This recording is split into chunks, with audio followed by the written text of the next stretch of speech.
আপোনজনক হেৰুৱাই কান্দোনত ভাগৰি পৰিছে আমাৰ সকলোৰে মৰমৰ বেহাৰবাৰী আউটপোষ্টৰ মণিবৌ। হয় বন্ধু বান্ধৱীসকল, মণিবৌৰ মৰমৰ ককায়েকজন আৰু নাই।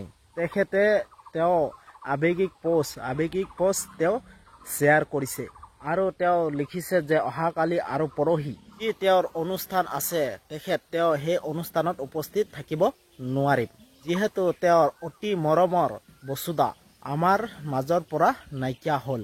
সেয়ে দুখে বাৰুকৈয়ে দুখত পেলাইছে বসুদাৰ প্ৰতি মণিবৌৰ এই সামান্য ত্যাগ। মণিবৌয়ে তেওঁ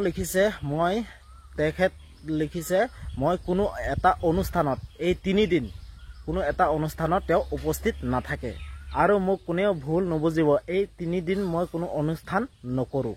তেওঁ কৈছে মৰ্মাহিত হৈছোঁ, তেওঁক শেষ মুহূৰ্তত তেওঁক দেখা দিব নোৱাৰাৰ বাবে মই বহুত দুখিত হৈছোঁ।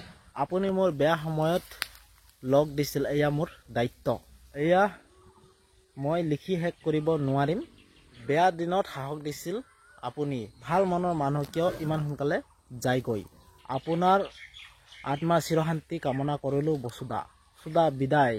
এটি আৱেগিক পোষ্ট শ্বেয়াৰ কৰি তেওঁ শ্বেয়াৰ কৰিছে। সঁচাকৈ আমাৰ মাজৰ পৰা ইমান সোনকালে তেওঁ গুচি গ'ল। সঁচাকৈ ইমান সোনকালে আমাৰ মাজৰ পৰা বসুমতী ছাৰ তেওঁ ইমান সোনকালে আমাৰ মাজৰ পৰা অতি সোনকালে গুচি গ'ল। সেইটো কাৰণে মই এই ভিডিঅ'টো বনালোঁ।